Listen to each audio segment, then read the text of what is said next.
સનાતન વૈદિક હિન્દુ ધર્મ સૌથી શ્રેષ્ઠ છે. શું કામ શ્રેષ્ઠ છે એ પણ કહું, કારણ કે બધાનો સ્વીકાર કરે છે, બધાની સાથે પ્રેમથી રહેવાનો સંદેશ આપે છે. એ સનાતન ધર્મ એમ કહે છે કે સમગ્ર વિશ્વની અંદર જે છે, ખાલી મનુષ્યો જ નહીં, જે પ્રાણીઓ, જે જીવો, એ બધા એક કુટુંબ છે, એક પરિવાર છે. વસુધૈવ કુટુંબકમની વાત કરે. યત્ર ભવતિ વિશ્વમ એક નીડમ, અને એક નીડ, એક માળામાં એક પરિવાર રહેતો હોય. આ વિશ્વ એક માળો છે, અને એમાં જેટલા આપણે છીએ, તમે અલગ અલગ ઉપાસના, અલગ અલગ ધર્મ, અલગ અલગ તમારી બિલીફ સિસ્ટમ ફોલો કરો, નો પ્રોબ્લેમ, ઇટ્સ યોર ચોઇસ. પણ આપણે બધા એક જ પરિવારના છીએ, એટલે બધા ધર્મો સારા છે, પણ મારો જે છે એ સૌથી બેસ્ટ છે. માટે સર્વધર્મ સદભાવ, યસ,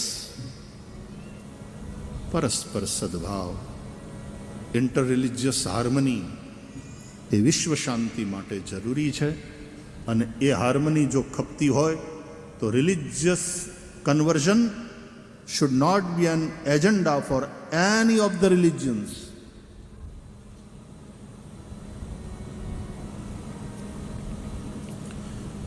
યુનોની અંદર મળી હતી વિશ્વ ધર્મની. એ સ્વામી વિવેકાનંદ પણ ગયા હતા શિકાગોમાં, ને એમણે જે કહ્યું, એમનું એ ભાષણ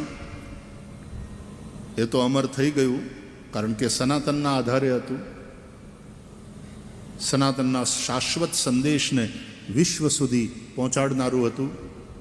એ ભાષણ તો લોકોને ગમ્યું જ, પણ ભાષણના પ્રારંભે જે સંબોધન હતું, my dear brothers and sisters of United States of America, આ સંબોધને જ સ્ટેન્ડિંગ ઓવેશન અપાવી દીધું. એટલી તાળીઓ પડી, કારણ કે આ સંબોધનમાં જે આત્મીયતા અને ઉદારતા હતી, અને સ્વામી વિવેકાનંદની તેજસ્વીતા.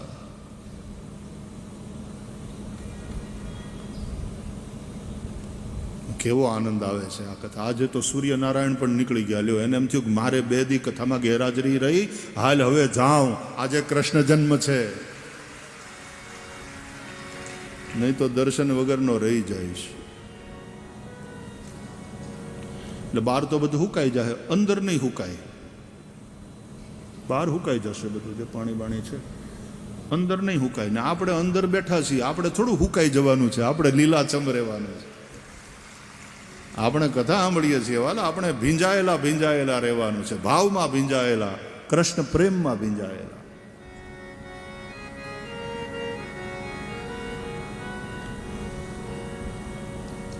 કનૈયા મુરલી વાળા રે,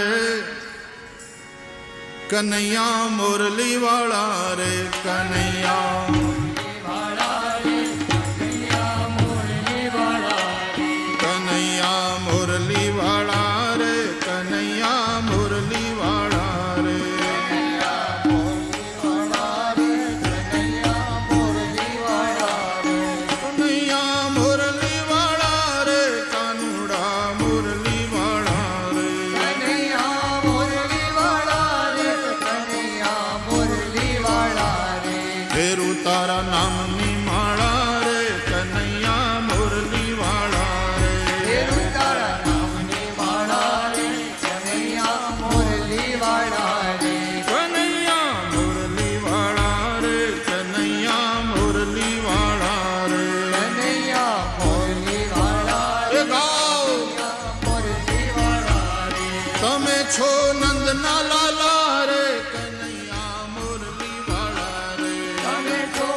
તમે જશોદાના વાલા રે કનૈયા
છતાં છો બહુ રૂપાળા રે કનૈયા મુરલી વાળા રે. છતાં છો બહુ રૂપાળા રે કનૈયા મુરલી વાળા રે. છતાં છો બહુ રૂપાળા રે કનૈયા મુરલી વાળા રે. છતાં છો બહુ રૂપાળા રે કનૈયા મુરલી વાળા રે. કાનુડા મુરલી વાળા રે કાનુડા મુરલી વાળા રે. કનૈયા મુરલી વાળા રે કનૈયા મુરલી વાળા હરે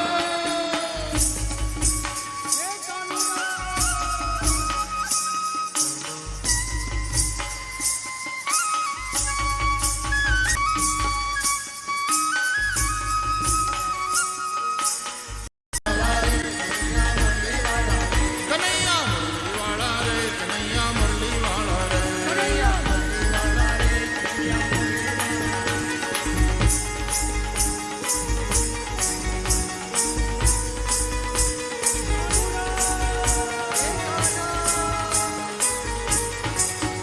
હરે કૃષ્ણ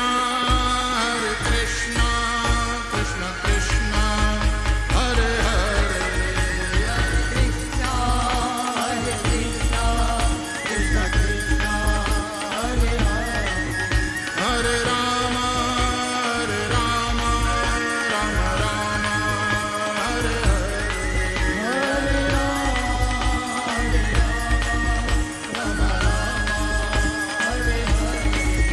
હરે કૃષ્ણ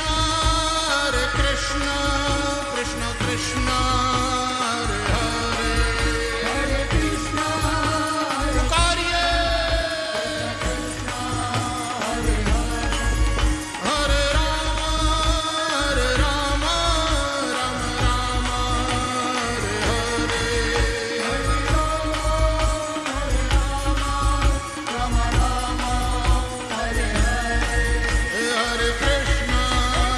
કૃષ્ણ કૃષ્ણ કૃષ્ણ હરે હરે.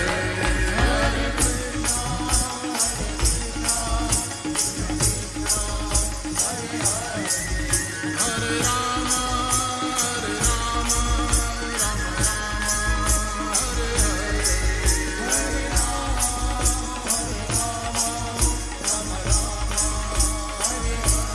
હરે કૃષ્ણ કૃષ્ણ કૃષ્ણ હરે હરે. હરે રામ રામ હરે હરે. હરે કૃષ્ણ કૃષ્ણ કૃષ્ણ હરે હરે. હરે રામ હરે હરે.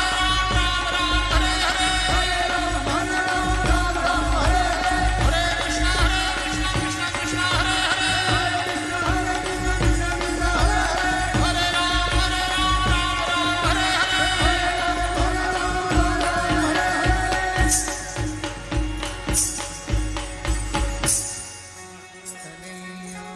મુરલી વાળા રે કનૈયા મુરલી વાળા રે કનૈયા મુરલી વાળા રે કનૈયા મુરલી વાળા રે. બોલ કૃષ્ણ કનૈયા લાલ કી. મુરલી મનોહર લાલ કી. શ્રી રામચંદ્ર ભગવાન કી. શ્રી હનુમાનજી મહારાજ કી. હર હર મહાદેવ.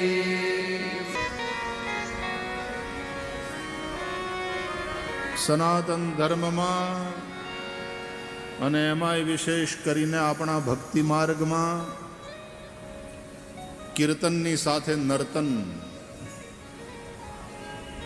ભગવાનનું નામ સંકીર્તન કરતા કરતા આપણું શરીર જ નહીં સમગ્ર સંસાર નાચે. આપણે ભક્તિ માર્ગમાં ધૂણવાનું નથી, નાચવાનું છે.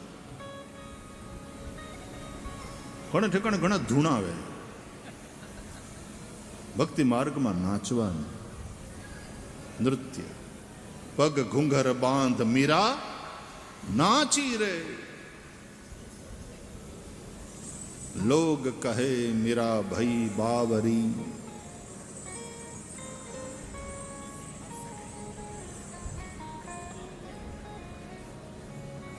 સાસ કહે કુલ નાસી રે,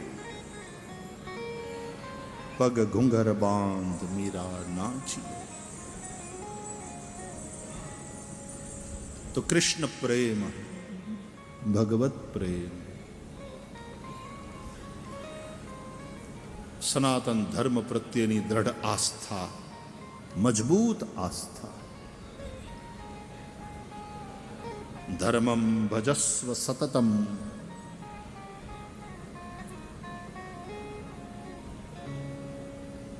પ્રથમ સ્કંધની અધિકાર લીલામાં શ્રી સુત મહારાજે શૌનકાદિ ઋષિઓને નૈમિષારણ્યમાં કથા સંભળાવતા નિવેદન કર્યું છે. વ્યાસ ભગવાને ભાગવતની રચના કરી દેવર્ષિ નારદની પ્રેરણાથી. નારદજી ભક્તિ માર્ગના આચાર્ય છે, એની પ્રેરણાથી ભાગવત રચાયું વ્યાસજી દ્વારા. નારદજીની જ પ્રેરણાથી રામાયણ રચાયું વાલ્મીકી દ્વારા. રામાયણ અને ભાગવત જેવા મહત્વના બંને ગ્રંથોમાં એની રચનામાં પ્રેરણા દેવર્ષિ નારદની છે. વાલ્મીકી અને વેદવ્યાસ એ બંને એ અર્થમાં નારદજીના શિષ્ય છે. નારદજીના બે પ્રૌઢ શિષ્ય વાલ્મીકી અને વેદવ્યાસ. નારદજીના બે બાળક શિષ્ય પ્રહલાદ અને ધ્રુવ. પ્રહલાદજીના પણ ગુરુ નારદજી છે. પ્રહલાદજી માટે ભગવાન નરસિંહ પ્રગટ થયા. ધ્રુવ પણ નારદજીના શિષ્ય છે. એને ભગવાને શ્રી હરિ રૂપે મધુવનમાં દર્શન આપ્યા.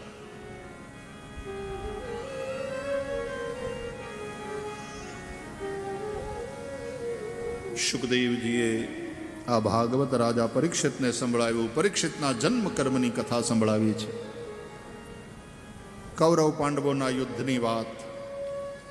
આ બધી કથાઓ એટલા માટે કરી કે ભાઈ પરીક્ષિત હતા ને તો એના બાપા, એના બાપાના બાપા, એના બાપાના બાપાના બાપા, આ આગલી પેઢીના પૂર્વજો કેવા મહાન અને ધર્મનિષ્ઠ હતા એ બતાવવું છે.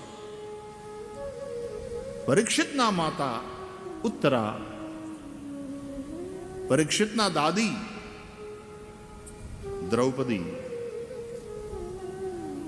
પરીક્ષિતના પરદાદી કુંતા, આ બધી કેવી મહાન નારીઓ હતી. બીજપ્રદ પિતા અને ક્ષેત્રરૂપ માતા, એ માતૃવંશ અને પિતૃવંશ એ બંનેની શુદ્ધિ હોય તો જ પરીક્ષિત જેવો ભગવદ ભક્ત પુત્ર જન્મે. પિતામહ ભીષ્મની કથા સંભળાવી છે. ભીષ્મ દાદા, જેને અંતે દર્શન દેવા ભગવાન દ્વારકાનાથ સ્વયં પધાર્યા કુરુક્ષેત્રમાં. પિતામહ ભીષ્મે ભગવાનની સ્તુતિ કરી છે. બહુ સરસ છે ભીષ્મ સ્તુતિ. ઇતિમતિરૂપકલ્પિતા વિતૃષ્ણા ભગવતી સાત્વત પુંગવે વિભુમ્ની સ્વસુખમુપગતે ક્વચિદ વિહર્તુમ પ્રકૃતિમુપેયુષિ યદ ભવ પ્રવાહ. ત્રિભુવન કમનમ તમાલવર્ણમ રવિકર ગૌરવરાંબરમ દધાને વપુરલકકુલાવૃતાનનાબ્જમ વિજય સખે રતિરસ્તુ મે નવદ્યા.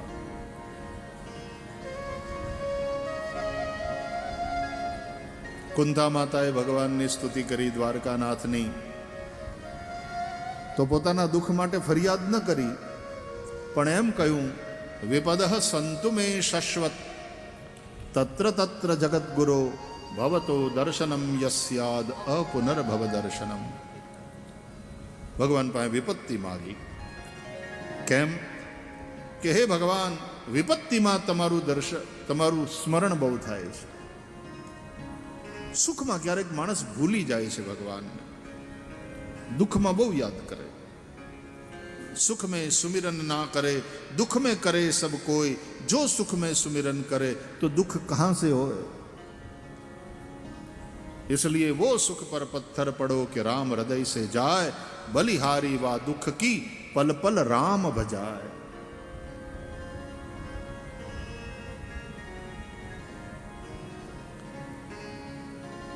श्री कृष्णનું સ્વધામ ગમન, પાંડવોનું સ્વર્ગારોહણ અને એ પછી રાજા પરીક્ષિતનું રાજતિલક. પરીક્ષિતે દિગ્વિજય કર્યો, અશ્વમેધ યજ્ઞ કર્યા. દિગ્વિજયના સમયમાં રાજા પરીક્ષિતે કલિયુગને ધર્મરૂપ વૃષભ અને ધરણી રૂપ ગાયને દુઃખ દેતો જોયો. રાજા પરીક્ષિતે કલિ પુરુષનો નિગ્રહ કર્યો. કલિનો નાશ નથી કર્યો, કલિનો નિગ્રહ કર્યો છે. રાજા કાલસ્ય કારણમ આવું કહેવાયું છે. પછી તો ધીમે ધીમે એવો સમય આવ્યો, કલિયુગનો પ્રભાવ વધ્યો, રાજાઓ કલિયુગના આધીન થઈ ગયા, કલિયુગના વશમાં આવ્યા. પણ પરીક્ષિત એવા પરાક્રમી રાજા કે એણે કલિયુગને વશમાં કર્યો. કલિયુગે સ્થાન માગ્યા રહેવા માટે, ત્યારે રાજા પરીક્ષિતે એને સ્થાન આપ્યા. દ્યુતમ પાનમ સ્ત્રિય સૂના યત્રા ધર્મશ્ચતુર્વિધા. 4 પ્રકારના જ્યાં અધર્મ હોય, હે કલિયુગ તું ત્યાં રહેજે. બાકી મારા રાજ્યમાં હું તને મુક્ત ફરવા નહીં દઉં. તું જ્યાં હોય છે, જ્યાં તારો પ્રભાવ હોય છે, ત્યાં 9 પ્રકારના અધર્મ પ્રજામાં ફેલાય છે.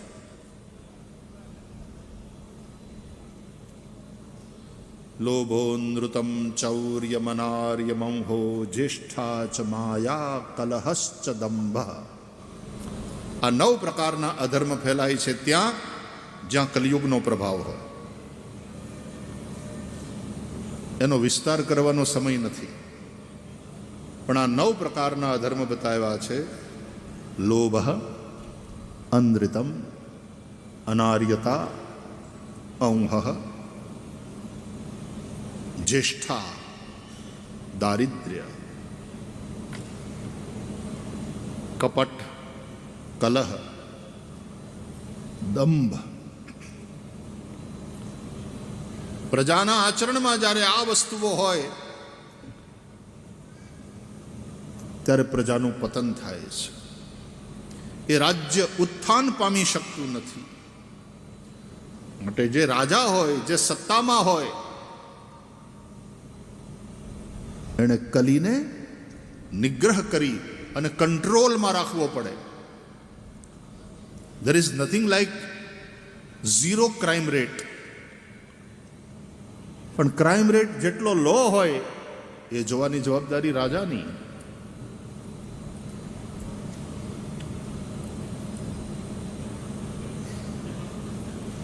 એકવાર સિંગાપુરમાં ત્યાં કથા હતી ને અમે રાતના આમ દરિયા કિનારે વોક માટે નીકળેલા. ત્યાંના ભાઈઓ મને કહેતા હતા કે અહીંયા ક્રાઇમ રેટ લિટરલી આમ લગભગ ઝીરો છે. કાયદા એટલા કડક છે ને કાયદાનું શાસન એવું છે તો અપરાધો થતા નથી. વાતોચીતો ચાલતી હતી, એમાં પોલીસની ગાડી નીકળી રાતના. એટલે મેં કહું બરોબર, જો ક્રાઇમ રેટ એકદમ લો છે તો પોલીસ શું કામ નીકળી? મને કહ્યું low crime rate does not mean no crime rate. અને ક્રાઇમ ન થાય, અપરાધો ન થાય એટલા માટે પોલીસ ચોકન્ની હે, સાવધાન હે. તો રાજાનું કામ છે કલીને કંટ્રોલ કરવો અને કલીના દોષોને ફેલાવા ન દેવા. 4 જગ્યાએ રહેજે. ક્યાં? એક જ્યાં જુગાર રમાતો હોય ત્યાં. પછી જુગાર એટલે જુગાર, ઓનલાઈન રમો ને તોય તે જુગાર જ કહેવાય. અને ઓલું શું છે બીજું? પબજી. એ પબજીમાં આટલો સમય ગુમાવો છો એના કરતા બાપજી પાસે બેઠો ને યાર. કેવા પવિત્ર સંતો આપણા સમાજમાં બેઠા છે હજી. પબજી અને યાર શું ટાઈમ પાસ કરો, ટાઈમ વેસ્ટ કરો છો? બાપજીની બાજુમાં બેહો. જુગાર, બીજું દારૂ. જ્યાં નશો થતો હોય ત્યાં તું રહેજે કલયુગ. દારૂનો નશો, નશા અને વ્યસનમાં માણસના પૈસાય બરબાદ થાય છે, એનું સ્વાસ્થ્ય પણ અને કુટુંબ બરબાદ થઈ જાય.